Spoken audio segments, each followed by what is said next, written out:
The day my family disowned me, it was raining. I remember that detail clearly. The way the water streamed down the windows of Harrison Industries' executive conference room, while inside, my father's face turned an alarming shade of red. "Incompetent!" he shouted, slamming a stack of papers onto the polished table. "Do you have any idea what your mistake could have cost us?" I stood there, 22 years old and fresh out of business school, trying not to cry. "Dad, I can fix it. The contract isn't final yet." "Fix it?" My older brother Michael's laugh was cruel. "You nearly sold our shipping division for half its value. There is no fixing that kind of stupidity." The mistake they were talking about was a draft contract I'd prepared for the sale of Harrison Maritime, one of our smaller divisions.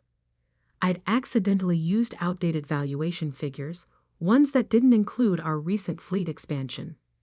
The error was caught before any real damage was done, but to hear my family tell it, I'd nearly destroyed a century of Harrison family business. "I trusted you with this," my father continued, his voice dropping to something even worse than yelling: disappointment. "I gave you a chance to prove yourself, and this is how you repay that trust." I tried to explain that I'd been working 80-hour weeks, that I'd been trying to handle both the maritime deal and the new tech acquisition they dumped on my desk. But excuses didn't matter in the Harrison family. Results were all they cared about. "Jack," my mother's voice from the doorway made us all turn. She stood there in her perfect Channel suit, looking more like a CEO than the socialite she pretended to be. "The board is waiting." My father straightened his tie. "We'll finish this discussion later." But we didn't. That evening, I was called to my father's study, the room where 3 generations of Harrison men had made the decisions that built our family empire. The leather-bound books and old oil paintings seemed to watch disapprovingly as my father delivered his verdict. "You're done here," he said without preamble. "The board has lost confidence in your judgment. Your position at Harrison Industries is terminated, effective immediately." I felt like I'd been punched. "Dad, please. It was one mistake. A mistake we can't afford." He wouldn't even look at me. "You'll receive 6 months severance. After that, you're on your own." "You're firing me? I'm your daughter." "Which is exactly why this hurts so much." He finally met my eyes. "You're not just an employee, Emma. You're a Harrison. We trusted you to live up to that name, and you failed." My mother's voice came from behind me. I hadn't even heard her enter. "We've arranged a position for you at your uncle's firm in Seattle, far enough away that this incident won't reflect badly on the family." I turned to face her, shocked. "You want me to leave New York?" "Want has nothing to do with it." Her perfectly painted lips barely moved. "The decision has been made. Your flight leaves tomorrow morning." "And if I refuse?" My father's voice hardened. "Then you're on your own completely. No severance, no connections, no family support. Your choice." I looked between them, the parents who had pushed me toward business school, who had drilled the importance of the Harrison legacy into me since childhood. Now they were casting me aside over one mistake. "Some choice," I whispered. Only one person in the family stood up for me that night: my grandfather, Thomas Harrison Thiel, the man who had turned our regional shipping company into a global corporate empire. He stormed into my father's study just as I was leaving, his weathered face dark with anger. "Jack, you fool," he growled at my father. "You have no idea what you're throwing away." But my father stood firm. "Dad, the board has already—" "The board?" Grandpa's laugh was bitter. "You mean those yes-men you surrounded yourself with? The ones who forgot what built this company in the first place. I had never seen my grandfather so angry. He turned to me, his expression softening. "Emma, dear, come stay with me. We'll sort this out." But I was already shaking my head. The humiliation was too fresh, the pain too raw. "No, Grandpa, they've made their choice." I left that night, ignoring my mother's carefully planned Seattle arrangement. The 6 months severance would be enough to start over somewhere, anywhere that wasn't under my family's shadow. What I didn't know then was that my grandfather had already set something in motion, something that wouldn't be revealed until 10 years later, when his will would turn the Harrison family upside down. That night, I checked into a hotel using my personal credit card, soon to be my only credit card, once my corporate accounts were frozen. I sat on the generic floral bedspread and opened my laptop, staring at the draft contract that had supposedly destroyed my future. Except, something wasn't right. I had worked on dozens of contracts during my brief time at Harrison Industries. I knew my own writing style, my own formatting preferences. This contract was different. Small things, spacing, font choices, even some of the language, were off. With trembling fingers, I pulled up the original file from my secured backup drive. The differences were subtle but unmistakable. Someone had altered my work before it reached the board.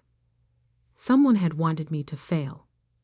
I thought about my brother Michael's smirk, the way he had been so quick to condemn my mistake, the way he had positioned himself as the only competent heir to the Harrison empire.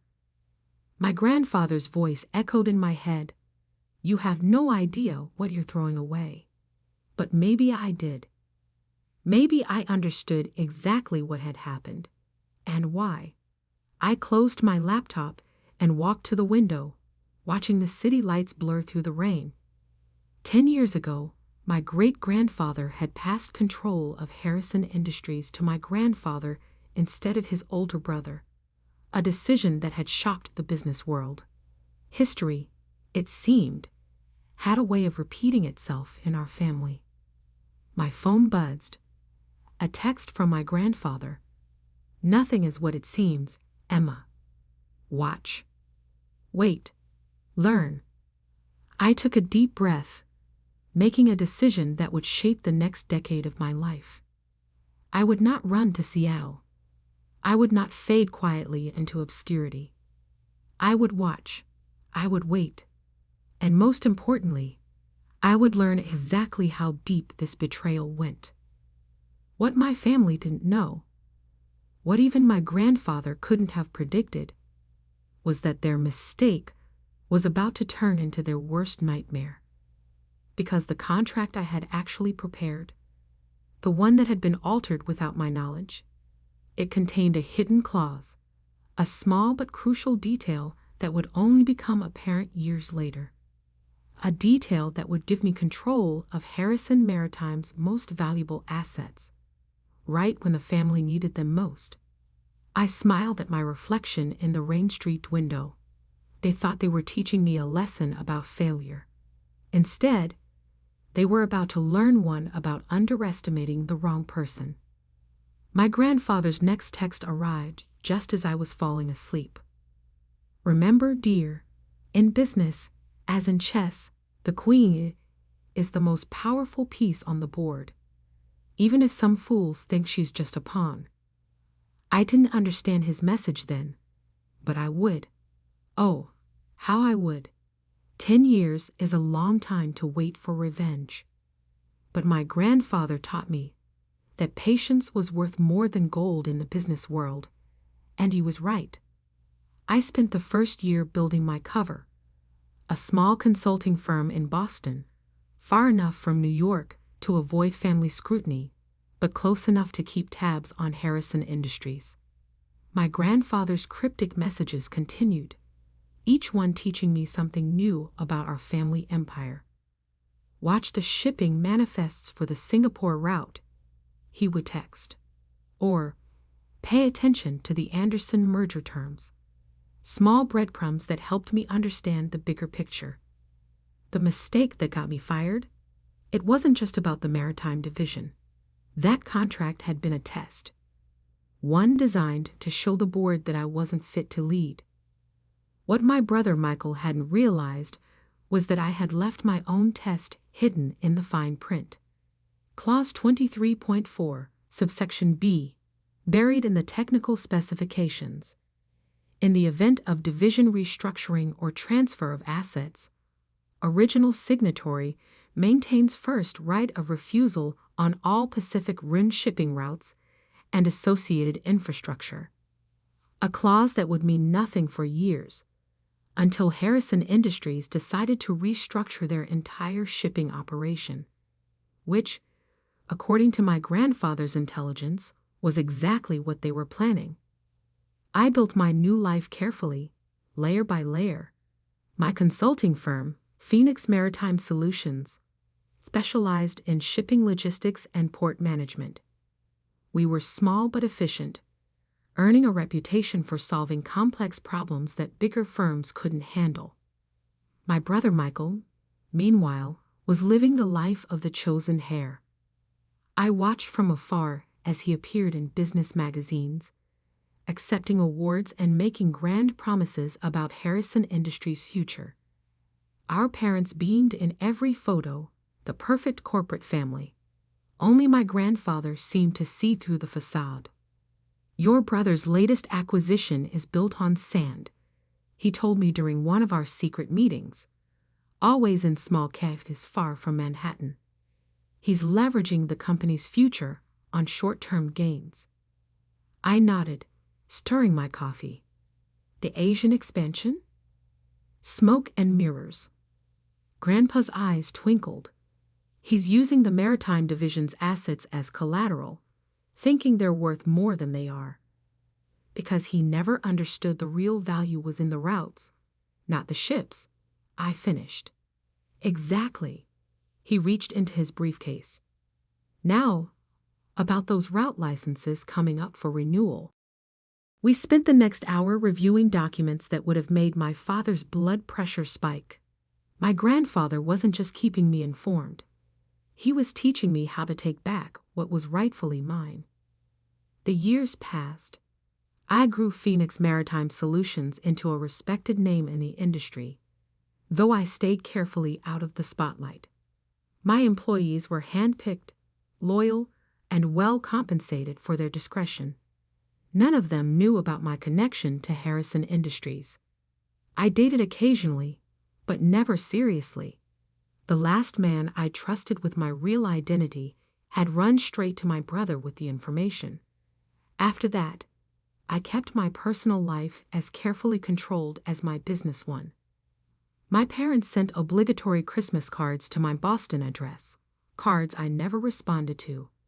Each year, they included a note about how well Michael was doing, how the company was thriving under his leadership.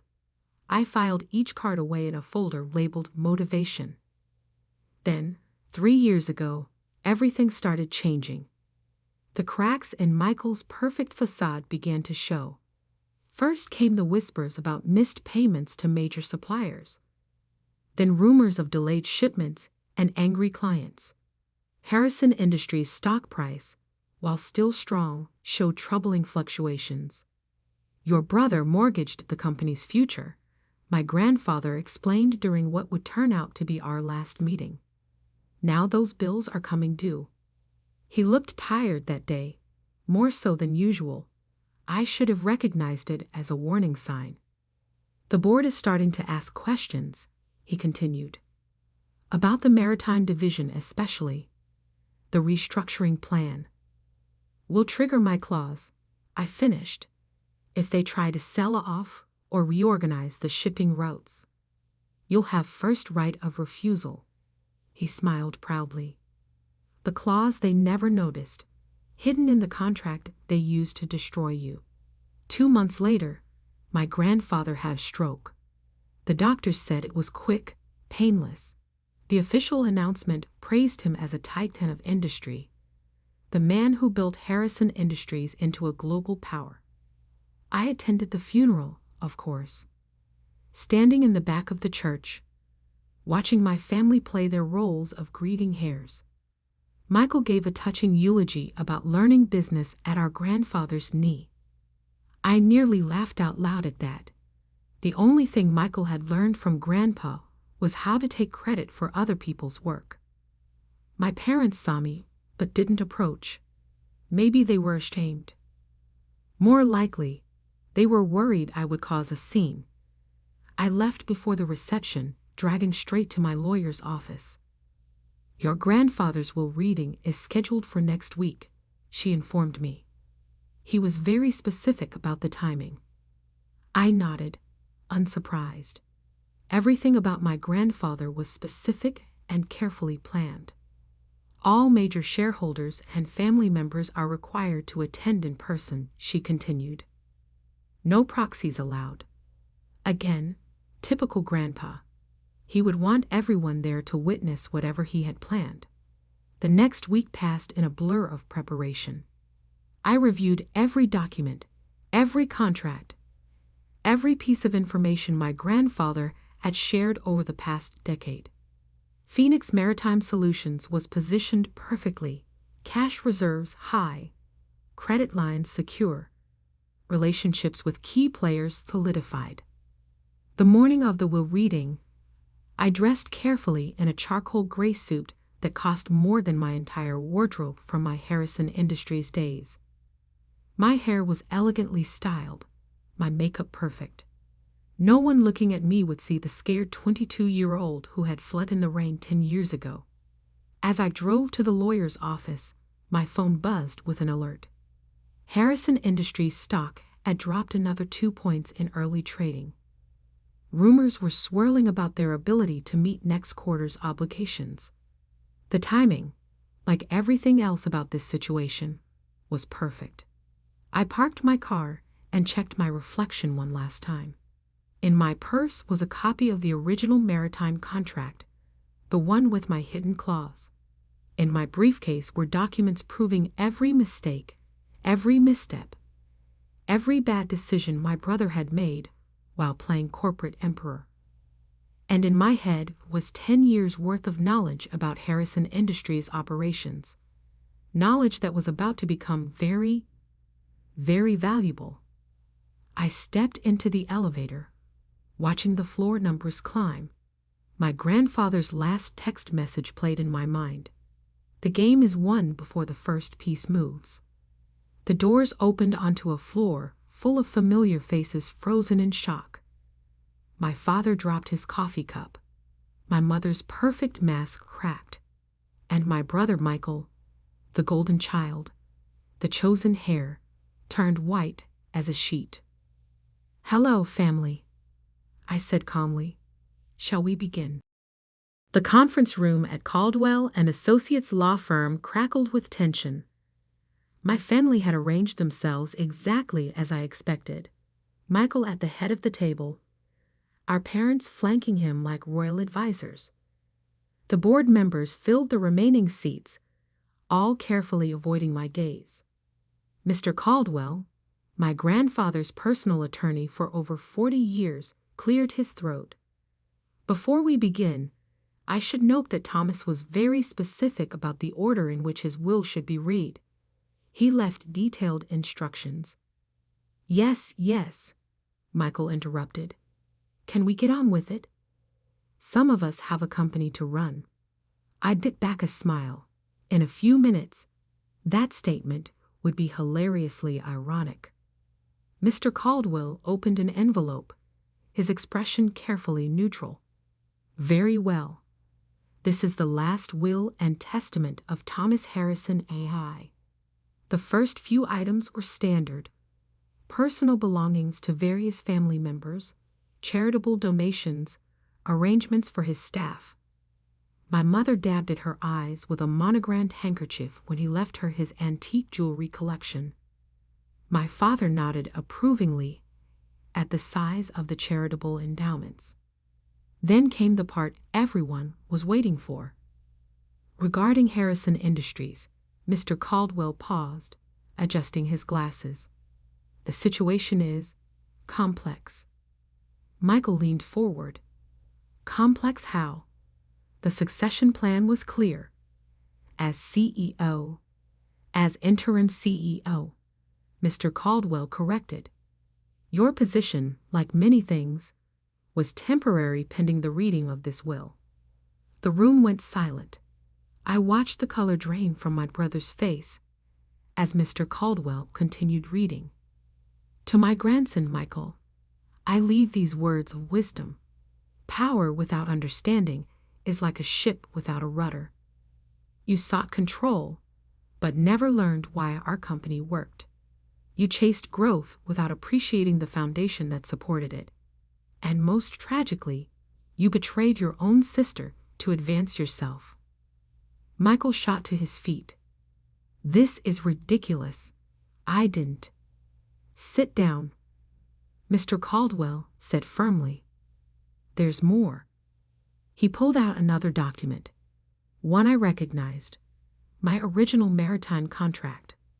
10 years ago, a contract was deliberately altered to discredit Emma Harrison and force her removal from the company. I have here the original document, along with proof of who made those alterations. My father's face had turned an interesting shade of purple. That's ancient history. The board's decision was based on falsified evidence, Mr. Caldwell finished. Evidence that Michael provided after tampering with his sister's work. The board members began murmuring among themselves. I noticed several of them eyeing the exits. Furthermore, Mr. Caldwell continued, the original contract contained a clause that becomes particularly relevant now. Emma, would you like to explain? All eyes turned to me. I stood slowly, smoothing my suit jacket. Clause 23.4, subsection B, gives the original signatory, me, first right of refusal on all Pacific Rim shipping routes and associated infrastructure in the event of division restructuring. Which means nothing, Michael snapped. We're not restructuring the maritime division. Actually, I pulled out my phone, displaying the morning stock alerts. You are. The Singapore deal you announced last week? The one meant to save the company from the debt you've accumulated. It can't happen without restructuring the shipping operations. Which means you need my approval. I finished. And you won't get. The room erupted in chaos. Board members were already on their phones, likely calling their lawyers. My mother had actual tears running down her face, ruining her perfect makeup. My father looked like he might have a stroke. Mr. Caldwell raised his voice over the din. There's more. From his briefcase, he produced a thick folder. Thomas Harrison's majority shareholding in Harrison Industries is hereby transferred in its entirety to his granddaughter, Emma Harrison. The silence that followed was deafening.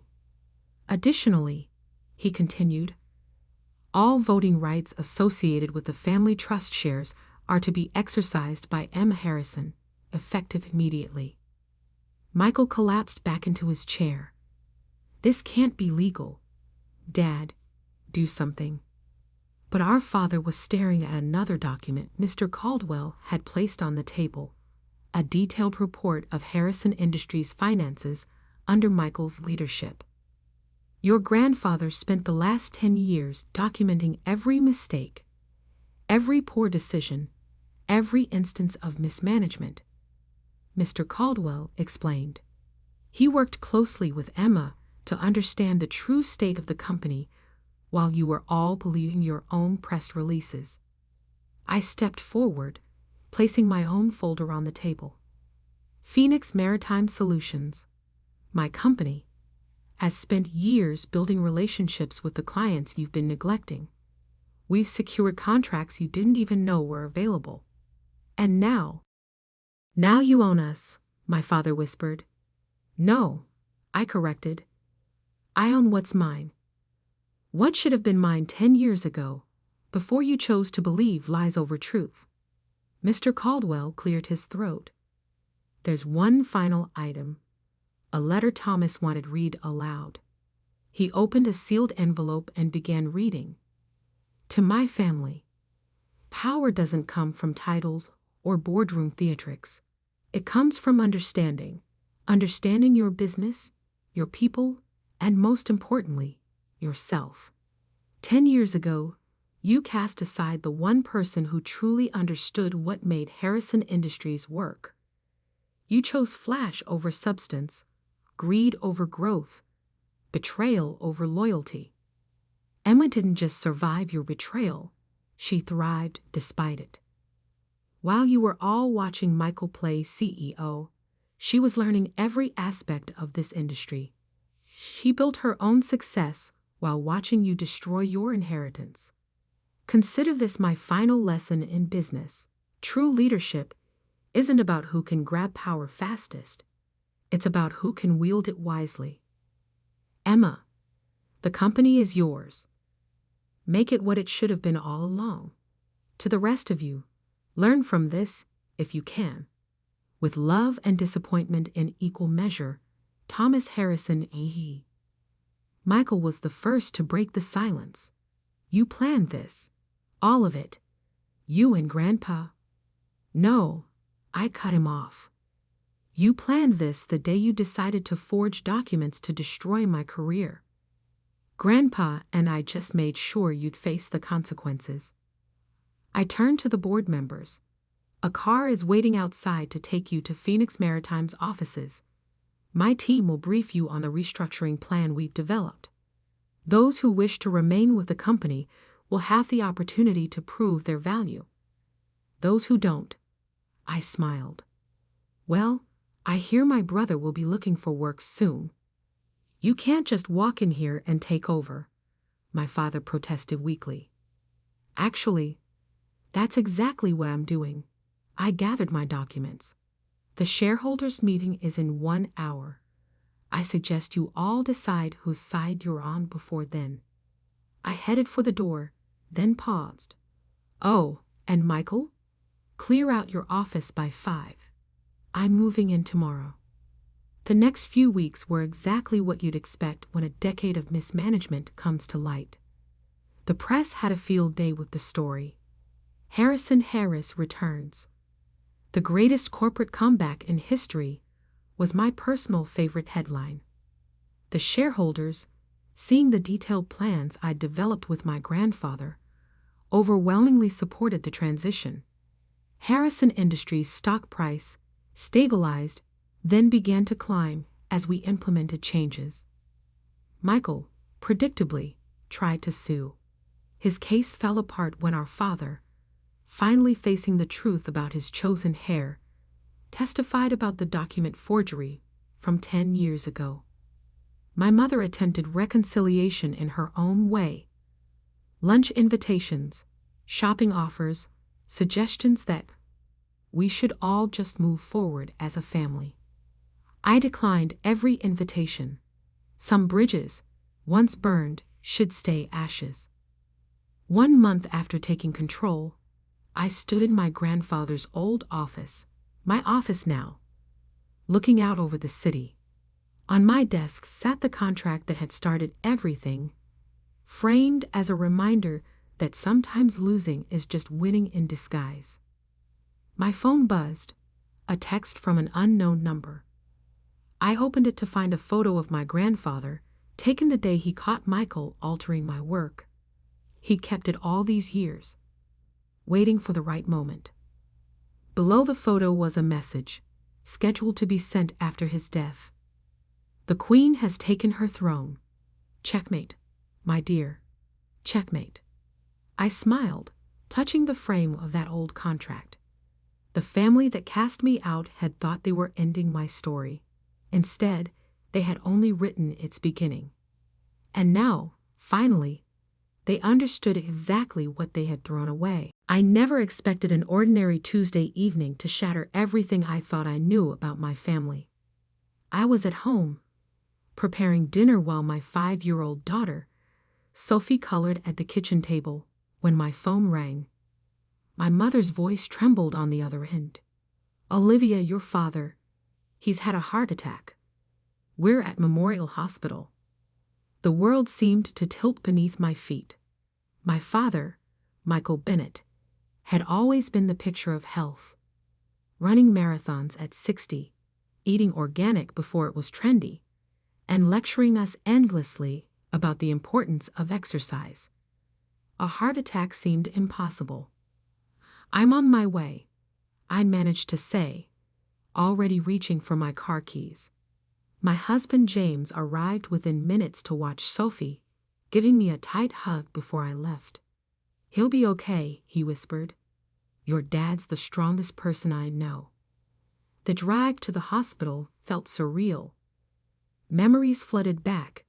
Dad teaching me to ride a bike, his proud smile at my college graduation, the way he cried when he walked me down the aisle. He had always been my rock, the one constant in a world of uncertainties. The emergency room was chaos. Nurses rushing past, monitors beeping, the sharp smell of disinfectant burning my nose.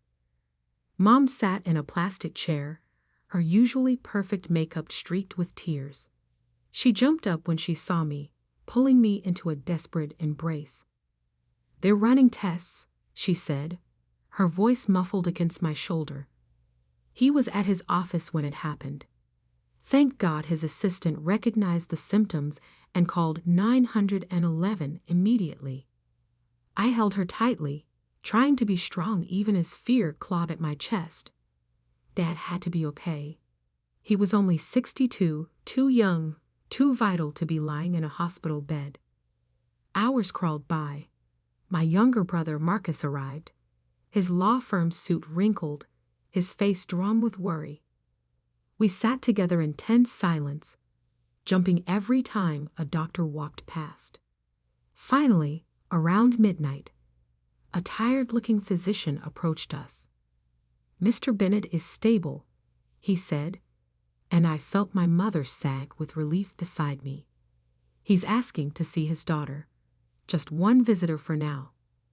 Mom squeezed my hand. "Go. Tell him I love him." I followed the doctor through sterile corridors, my heels clicking against the linoleum floor. Dad lay in a private room, looking smaller somehow against the white hospital sheets. Tubes and wires connected him to various machines that beeped steadily in the dim light. "Hey, Daddy," I whispered, taking his hand. His skin felt cold. His eyes fluttered open, focusing on my face with an intensity that made me uncomfortable. "Olivia," he said, his voice hoarse, "I need to tell you something. Something I've carried for 30 years. Dad, you should rest. We can talk later." His grip on my hand tightened. "No, it has to be now. If anything happens to me, you need to know the truth." "What truth?" He closed his eyes for a moment, as if gathering strength. When he opened them again, they were filled with tears. "I'm not your biological father. Your mother doesn't know. No one knows except me and your real father." The world stopped.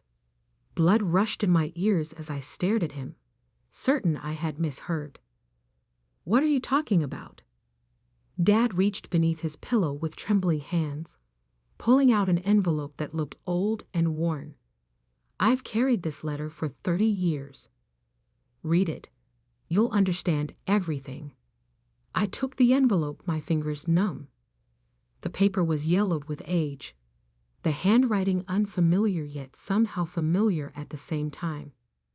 As I began to read, my father's monitors beeped steadily in the background, marking the moments as my entire world began to unravel.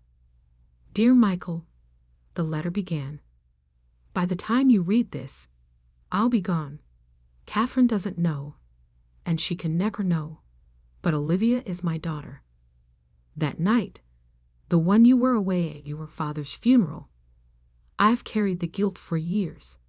Catherine was vulnerable, grieving over her sister's death, and I was there to comfort her. We both regretted it immediately. When she told me she was pregnant, I knew I had to leave. You're a better man than I ever could be. Love her, protect her, and please, forgive me. Daniel. I looked up from the letter, my vision blurring with tears. Daniel? Mom's brother-in-law? The one who disappeared after Aunt Sarah died. Dad nodded slowly. Your mother was devastated when Sarah died. I was away, dealing with my father's funeral arrangements. Daniel was there for her. And they made a mistake. One night, that's all it took. My mind raced, trying to process this impossible revelation. Daniel had been married to my mother's sister, Sarah. After Sarah died in a car accident, he had vanished, leaving behind a successful law practice and countless unanswered questions. Mom had always spoken of him with a mixture of anger and sadness, calling him a coward for running away when the family needed him most. But how did you know? I stammered. Did he tell you? Dad's fingers played with the edge of his blanket. No. The letter arrived 9 months after that night, just a week after you were born. I found it in our mailbox. No return address. I recognized his handwriting immediately. And you never said anything for 30 years? What good would it have done? Dad's voice was tired, but firm. Your mother was happy. You were perfect. This beautiful baby girl who looked at me with such trust. I made my choice that day.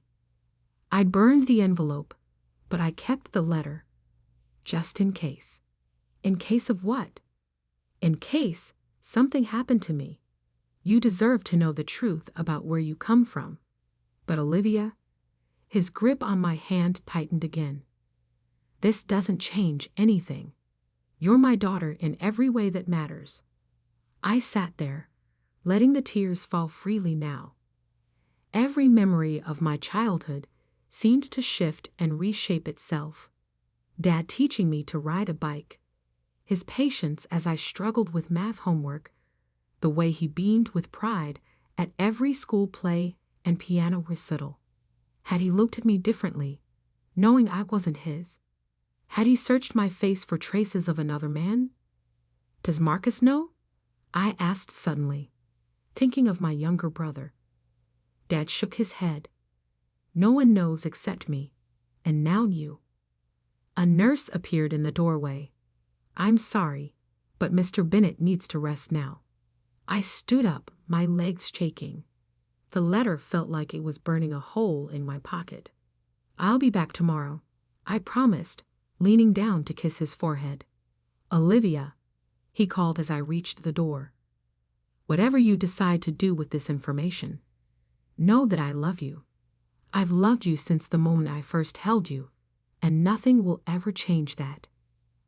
I nodded, unable to speak, and fled into the hallway. Mom and Marcus looked up expectantly as I approached the waiting room. How is he? Mom asked, reaching for my hand. I looked at her face, the face of a woman who had no idea that her 3-decade-old secret was about to surface. She had no idea that her moment of weakness with her dead sister's husband had created me, or that her husband had carried this burden alone all these years. He's resting, I said quietly. The doctors say he'll be okay. But nothing would ever be okay again. As I drove home that night, the letter safely hidden in my purse, I knew that this was just the beginning. The truth had been set free, and its ripples would touch every corner of our lives. When I finally crawled into bed beside my sleeping husband, I couldn't stop thinking about choices. The choice Daniel made to run away, the choice my father made to love another man's child, and now the choice facing me. What to do with a truth that could destroy my family? Sleep eluded me as questions tumbled through my mind. Was Daniel still alive? Did he ever think about the daughter he abandoned? And most importantly, should I tell my mother the truth about what happened that night 30 years ago? Or should I protect her the way my father had chosen to do? The morning would bring more questions, more decisions. But for now, I lay in the dark, my world forever changed by a heart attack and a 30-year-old letter that had finally found its way into the light. The next morning, I sat at my kitchen table staring at old family photos spread across the surface. My daughter Sophie had just left for school, and James was at work, leaving me alone with my thoughts and a stack of memories that suddenly felt like lies. I picked up a photo from my 5th birthday party. There I was, grinning with chocolate cake smeared across my face, while Dad— No, Michael, I corrected myself, though it felt wrong— looked at me with pure adoration. How many times had he searched my features for signs of Daniel? How many times had he wondered if today would be the day someone noticed I didn't quite look like him? My hands shook as I pulled out the letter again, studying the handwriting more carefully. Daniel Parker, my biological father.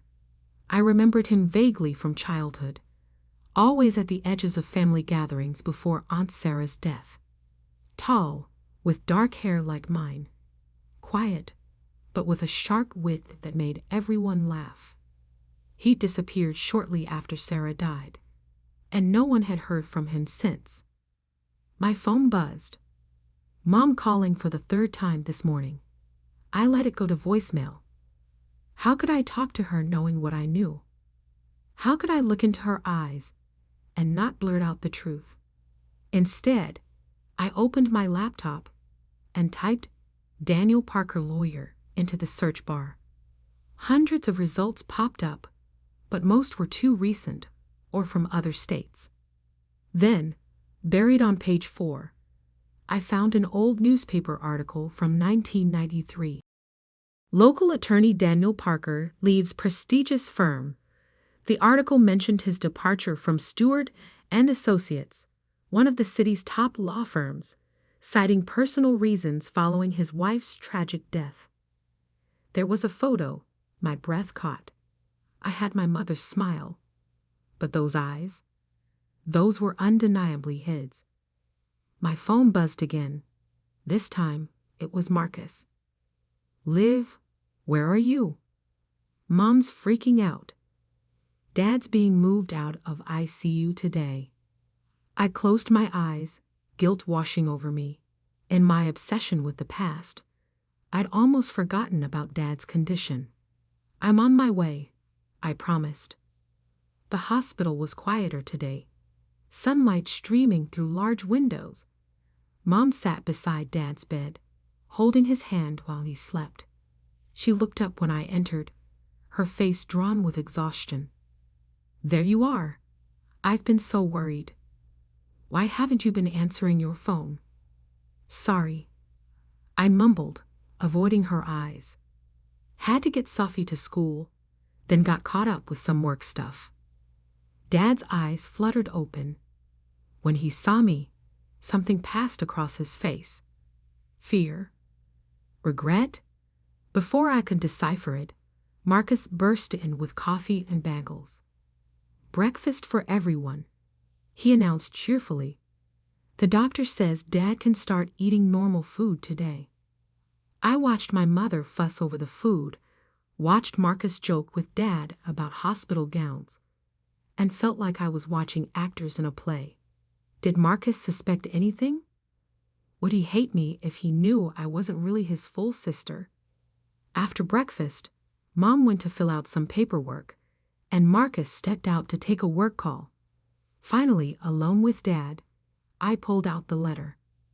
I need answers, I said quietly. Real ones. Dad sighed, looking older than I'd ever seen him. Ask me anything.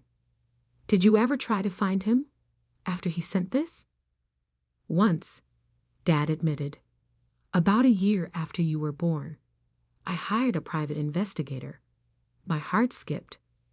And he'd moved to Europe, France specifically. The PI found that he'd started a new law practice in Paris. France, an entire ocean away. Had he run that far to escape his guilt? Or was there more to the story? Did you ever? I swallowed hard. Did you ever resent me? Knowing I wasn't yours? Dad's eyes filled with tears. Never. Not for a single moment. The day you were born, the nurse placed you in my arms, and you grabbed my finger with your tiny hand. In that moment, biology didn't matter. You were mine. I wiped my eyes. Why tell me now, after all these years? Because secrets have a way of coming out eventually, he said softly. And because you deserve to know your own story. But Olivia? He reached for my hand. Whatever you decide to do with this information, please be careful with your mother's heart. I nodded, but my mind was already racing ahead. Daniel Parker was in France. It wasn't much, but it was a start. That evening, after putting Sophie to bed, I finally told James everything. He listened without interrupting, holding me as I cried. "What are you going to do?" he asked when I finished. "I don't know," I admitted. "Part of me wants to forget I ever learned this. Go back to normal life. But I can't. I need to know why. Why he left. Why he never tried to contact me. Why?" My voice broke. Why wasn't I enough for him to stay? James held me tighter. "Whatever you decide, I'm here. We'll figure this out together." Later that night, I couldn't sleep. I got up and went to my home office, opening my laptop. My cursor hovered over the search bar for a long moment before I typed, "Flights to Paris." The next morning, I arrived at the hospital early, before anyone else. Dad was awake, looking stronger. "I need you to tell me everything you remember about that time," I said without preamble. About Daniel, about Mom, about what happened after Sarah died. Everything. Dad was quiet for a long moment, then began to speak. It was a difficult time. "Your Aunt Sarah's death was sudden, a car accident on a rainy night. Your mother was devastated. They were so close. I had to leave for my father's funeral 2 days later. I didn't want to go, but..." He trailed off, lost in memories. Daniel was different after Sarah died. Withdrawn, angry. He and Sarah had been trying for a baby when she died. I think that made it harder. "Did you ever suspect? About him and Mom?" Dad shook his head. "Never. Not until the letter came. Your mother was so happy when she found out she was pregnant. She thought it was a miracle, given how long we'd been trying." My throat tightened. "You never tried for another baby after me?" "We did, actually, but it never happened. Now I wonder if..." He stopped, pain crossing his face. "If you couldn't have children at all," I finished softly. "If that's why Mom never got pregnant until..." Dad nodded. "It doesn't matter now. You were all I ever wanted." I pulled out my phone, showing him the flight itinerary I'd been looking at. His eyes widened. "You're going to look for him?" "I have to," I said, "even if it's just to understand why." He was quiet for a long moment. "There's something else you should know. The PI. He found more than just Daniel's location." My heart stopped. "What do you mean?" "He had another family in France. A wife, 2 daughters about your age now."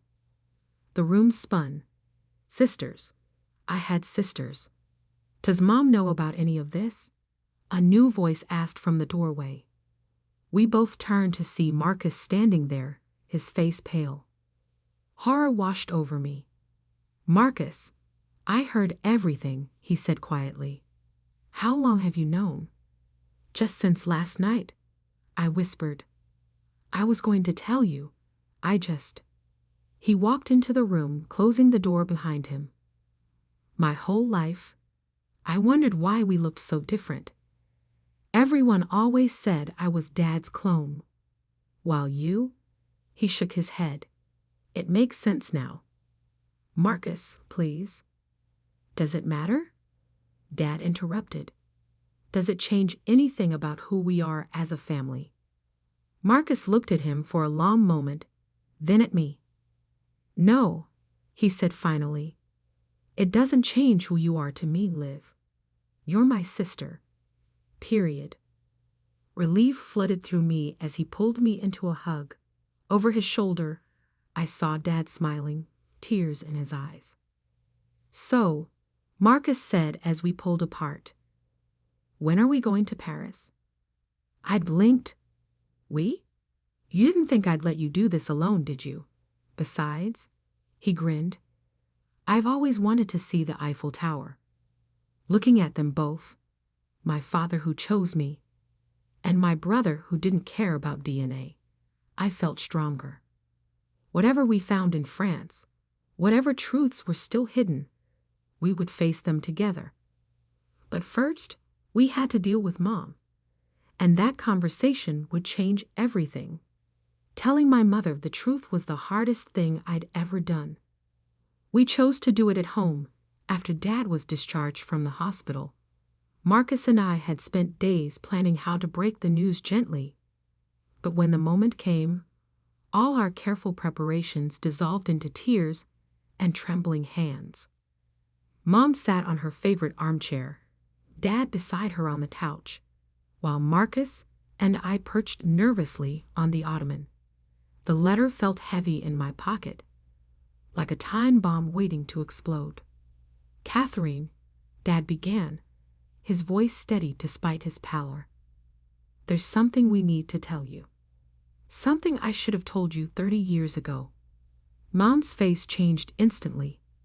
That sixth sense that mothers have telling her something was terribly wrong. Michael? What is it? I pulled out the letter with shaking hands.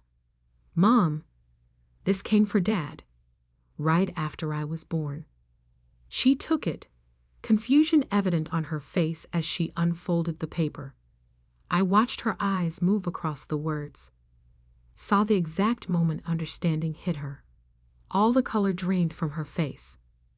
No, she whispered. No, this isn't. This can't be. Mom, I said softly, reaching for her hand. She yanked it away. This is a lie, she said, her voice rising. Daniel, how dare you? How dare you suggest? The night at Sarah's house, Dad said quietly, when I was away at my father's funeral. Mom stopped breathing. Her hands flew to her mouth as 30-year-old memories crashed over her. Oh God, she choked out. Oh God, no. The room fell silent except for her muffled sobs. I wanted to go to her, to hug her, but I didn't know if she'd accept comfort from me now. The living proof of her greatest mistake. Why didn't you tell me? She finally asked Dad, her voice raw. All these years. Because I loved you, he said simply, and I loved Olivia. Nothing else mattered. Mom turned to me, really looking at me perhaps for the first time. Your eyes, she whispered. I always thought they looked like Sarah's, but they were his, weren't they? I nodded, tears falling freely now. Does he know? Did you find him? Not yet, Marcus spoke up. But we know where he is. He's in France. Mom's head snapped up. France. He has another family there, I said softly. 2 daughters. Mom started laughing, a horrible broken sound that turned into sobs. Of course he does. Of course he built a new life while destroying ours. Mom, he didn't destroy anything, I insisted. Look at us. Look at our family. Our family. She stood up suddenly. Our family is built on lies. Your father, Michael, he raised another man's child. While you what? Dad asked. While you loved her? While we raised her together? While we created a happy life? I need air. Mom gasped, heading for the door. I can't. I need to think. We watched her go helpless. Dad started to rise, but Marcus stopped him. Give her time, he said. It's a lot to process. Mom didn't come home that night. She went to her sister Marie's house, leaving us all in a state of suspended animation. The next morning, I got a text from Aunt Marie. She's okay. She just needs time. A week passed. Mom came home, but things were different. She moved through the house like a ghost, barely speaking, barely eating. She couldn't look at me without crying. Finally, I couldn't take it anymore. I cornered her in the kitchen one morning. Mom, please talk to me. She turned away, but I grabbed her arm. Mom, I'm still me. I'm still your daughter. Are you? She whispered. How can you be, when everything I thought I knew about you was a lie? The only lie was biology, I said firmly. Everything else, every moment, every memory, every feeling, that was all real. She finally looked at me, really looked at me. I loved him once, she admitted quietly. Daniel, before he married Sarah. But he chose her, and I chose Michael, and we were happy. Then Sarah died, and everything fell apart. She sank into a chair, and I sat beside her. That night, I was so lost in grief, in pain. Daniel was there, and he understood because he was grieving too. It was just one moment of weakness. Do you regret it? I asked, not sure I wanted to know the answer. She reached out, touching my face. How could I regret anything that gave me you? We held each other and cried, 30 years of secrets washing away with our tears. 2 months later, I stood in front of an elegant townhouse in Paris' 16th arrondissement. Marcus stood beside me, holding my hand. We'd hired a private investigator who confirmed that Daniel Parker still lived here with his French wife, Isabelle. Ready? Marcus asked. I nodded, my heart pounding as I pressed the doorbell. A woman answered, elegant, late 50s, with a questioning look. Oi? Is Daniel Parker home? I asked in English. Her eyes narrowed slightly. Who is asking? My name is Olivia Bennett. I'm his daughter. The woman's face went completely white. Without a word, she turned and walked inside, leaving the door open. We heard rapid French being spoken, then footsteps. And suddenly, there he was, Daniel Parker, my biological father. He looked older than in the photos, his dark hair now gray. But those eyes, my eyes, were exactly the same. He stared at me like he was seeing a ghost. Olivia, he breathed. How? They had a heart attack, I said, my voice steady. He told me the truth. Showed me your letter. Daniel gripped the doorframe for support. I never thought. I hoped someday. Hoped what? I asked sharply. That I'd come looking for you. That I'd want to know why my biological father abandoned me before I was even born. Please, he said, come inside. Let me explain. The next 2 hours were surreal. We sat in his elegant living room while he told his story. How he loved my mother first, but thought she didn't love him back. How he married Sarah, trying to forget Catherine. How Sarah's death, and that one night with my mother destroyed him with guilt. I couldn't stay, he said. Couldn't face Michael, knowing what I'd done. Couldn't look at Catherine without remembering. So I ran, came to France to start over, and never looked back. Marcus asked coldly. Daniel flinched. I looked back every day. I kept track of Olivia from afar. School achievements, graduations. I have a whole file. He disappeared into his study and returned with a thick folder. Inside were newspaper clippings, school photos taken from yearbooks, even a program from my college graduation. You were there? I asked, stunned. He nodded. In the back. I left before anyone could see me. Why didn't you ever reach out? Because Michael was a better father than I could ever be, he said simply. He loved you completely, without reservation.